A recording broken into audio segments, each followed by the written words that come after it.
शुक्रवार के दिन अगर शंकर के मंदिर में जल चढ़ाया जाए तो नारी का अखंड सौभाग्य होता है। शिव महापुराण की कथा कह रही है कि दुनिया के सारे तीर्थ नहीं जा सकते, पृथ्वी की सारी नदियों में स्नान नहीं कर सकते, पवित्र नदियों में आप स्नान नहीं कर सकते, या किसी भी तीर्थ में जाकर एक रात्रि भी विश्राम नहीं कर सकते, या हमने जिंदगी में कोई दान करा ना करा, कोई पुण्य करा ना करा, कोई सत्कर्म करा ना करा, कोई शास्त्र पढ़ा ना पढ़ा, कोई शास्त्र सुना ना सुना, उसके बाद भी शिव महापुराण की कथा कहती है कि एक दिन में अगर मात्र एक बार भी आप शंकर के शिवालय में प्रवेश कर गए या मंदिर में प्रवेश कर गए तो सारे तीर्थ, सारी नदियां, सारे सरोवर, सारी बावड़ी, सारे तालाब, सारे कुंड के स्नान का पुण्य, दान का पुण्य प्राप्त हो जाता है, केवल शिव तत्व को प्राप्त कर लेने। शिव महापुराण की कथा कह रही है कि घर में जो दिया होता है वो दीपक भी कोई साधारण नहीं होता, उस दीपक की भी महत्वता है, उस दीपक का भी वर्णन है। महाराज एक बात और बहुत अच्छे से सुनिएगा, शायद आपकी जिंदगी को सवार हो, शायद आपके जीवन को सवार हो। मेरी जीजियों, मेरे जीजाओं, मेरी बेटियों, बेटाओं, कभी मौका लगे शंकर भगवान के शिवलिंग के पास में आप बैठे हैं, यहां तक शास्त्र कहता है कि घर में अगर किसी को बहुत तेज बुखार आ गया है, बहुत तेज बुखार, और बच्चा उस बुखार में तप रहा है, बहुत तप रहा है, महाराज तुम जिस दिए में भगवान की आरती उतारते हो, जिस दिए से तुम भगवान की पूजन करते हो, कभी मौका लगा और आप पूजन करने के लिए गए,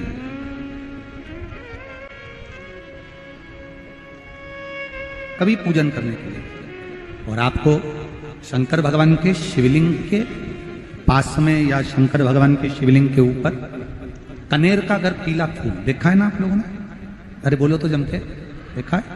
कनेर का यदि पीला फूल शिवलिंग के आसपास में या शंकर भगवान के ऊपर कहीं रखा हुआ भी दिख जाए, विषम परिस्थिति हो, बहुत हिम्मत ना हारते हो, तभी भगवान अकेले में एकांत में आप पहुंचे उनके पूजन के लिए, कनेर का पुष्प वहां रखा है, चाहे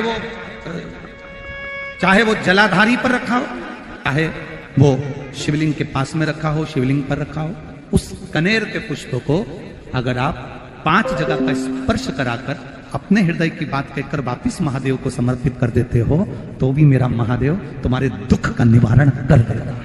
अब वो 5 स्थान, वो 5 स्थान, पहला गणेश जी का जो स्थान होता है वह जगह, दूसरा षडानंद कार्तिक, तीसरा अशोक सुंदरी वाला स्थान, चौथा जलाधारी जो ऊपर से बूंद बूंद जल नीचे गिरा रही है, जया, विषहरा, शामली बारी, दौतली, देव, शंकर जी की 5 बेटियों का, और 5वें नंबर का है शंकर भगवान के, जो कैसे वर्णन किया जाए, त्रिशूल के 3 भाग होते हैं। करें दर्शन आप लोगों ने, ये से सामने त्रिशूल लगा है, इस त्रिशूल के ऊपर देखेंगे तो 3 भाग दिख रहे हैं, नजर आ रहे हैं सबको? त्रिशूल का जो 3 भाग होता है, उस 3 भाग का जहां ज्वाइंट होता है, जहां मिलता है, एक जगह पर देखो तीनों भाग एक जगह पर मिले हुए, 3 भाग का जहां मिलन होता है, 5वां स्थान, ये 5वां स्थान, यहां पर स्पर्श कराकर शिवलिंग पर अपनी कामना कर कर श्री शिवाय नमस्तुभ्यम कहकर बाबा से अपने मन की बात कहकर जो समर्पित कर देता है, हम 3 महीना भी नहीं कहेंगे, हम तो कहेंगे अगर ज्यादा दुख है 3 दिन इंतजार करना, मेरा बाबा उस दुख को मिटाएगा। 3 महीना बहुत दूर, पर करना है दिल से। और कई तरह के दीपक होते हैं, दीपक का भी विधान वर्णन किया गया, उस दिए का भी वर्णन किया गया। यहां तक शास्त्र कहता है कि घर में अगर किसी को बहुत तेज बुखार आ गया है, बहुत तेज बुखार, और बच्चा उस बुखार में तप रहा है, बहुत तप रहा है, महाराज तुम जिस दिए में भगवान की आरती उतारते हो, जिस दिए से तुम भगवान की पूजन करते हो, उस दिए की बत्ती को नीचे डाल दीजिए और उस दिए को पानी की बाल्टी में धो दीजिए। कौन सी बाल्टी में? जिस बाल्टी के पानी से आप बच्चे को स्नान करा सको। मार केवल भगवान पर से ले जाकर, पास में से ले जाकर उस बाल्टी में थोड़ी देर डाल दो और उस बाल्टी के पानी से उस बच्चे को स्नान करा दीजिए। 15 से 20 मिनट, आधा घंटा लगेगा बच्चे का। बड़ी बेचैन दिख रही हो तुम, क्या बात है? पार्वती जी कहती है देवव्रत, कश्मीर प्रदेश का एक भक्त देवव्रत बेलपत्री के वृक्ष के नीचे बैठकर आपका मंत्र जाप कर रहा। मैं आपको जगाना नहीं चाहती थी, पर बेलपत्री के वृक्ष के नीचे लक्ष्मी झाड़ू लगाती है, सरस्वती वीणा बजाती है, इंद्राणी उस बेलपत्री के वृक्ष के नीचे जल का सिंचन करती है। 33 कोटि देवी देवता उस बेलपत्री के वृक्ष की जड़ में विराजमान होते हैं। इसलिए देवव्रत एक बार पंचाक्षर मंत्र बोलता है तो वो 33 करोड़ बार गिना जाता है। ऐसा बेलपत्री का वृक्ष होता है। बेलपत्री के वृक्ष के नीचे एक बार अगर भगवान का नाम लिया जाता है तो वो 33 करोड़ बार, 33 कोटि बार गिना जाता है। एक मंत्र केवल नमः शिवाय, ओम नमः शिवाय, नमः शिवाय, ओम नमः शिवाय, 33 कोटि बार गिना है। 33 कोटि, कितना सुंदर लिखा है। फिर वही वाली बात आ गई जो पहले कथा में कहा, अपने लिए अच्छा वाला घी छाट के लाना, अच्छी कंपनी का लाना, और जब यज्ञ करने बैठे, पूजन करने बैठे, हवन करने बैठे, भगवान का कोई पाठ पूजन करवाई, पूजा वाले दुकान पे बोलना कि पूजा का घी चाहिए। तो वो पूजा का सामान बेचने वाला भी चतुर था, उसने पूजा का ही घी दिया।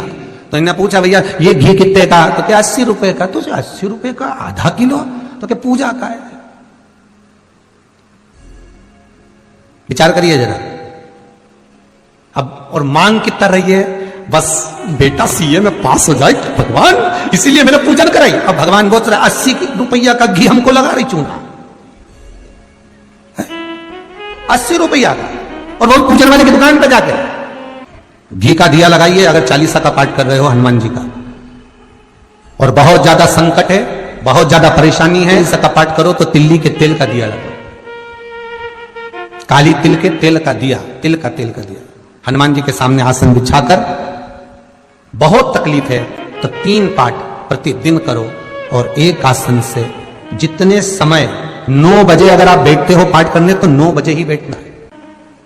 अरे हमारे सीवर में घड़ी पूजा की दुकान है, हम अब कई परिचित है, उनके यहाँ चले जाते हैं। हमने पूछा क्यों नहीं तुम्हारे, तो सारा अगरबत्ती रखी, धूप बत्ती रखी, दिया बत्ती रखी, सारी रखी, ये घी का पैकेट भी रखा, उसमें नाम भी लिखा है, ये काय का घी असली है भगवान की? अरे गुरु जी कोई असली है? बस घी है, उसमें लिखा है शुद्ध घी। तो हमने कहा शुद्ध घी तो लिखा है, पर ये कितने का है? 65 रुपए का डब्बा है। हमने कितने किलो का? आधा किलो का। हमने कहा वाह, काय के लिए होता है? क्या लोग लेके जाते हैं हवन पूजन के लिए?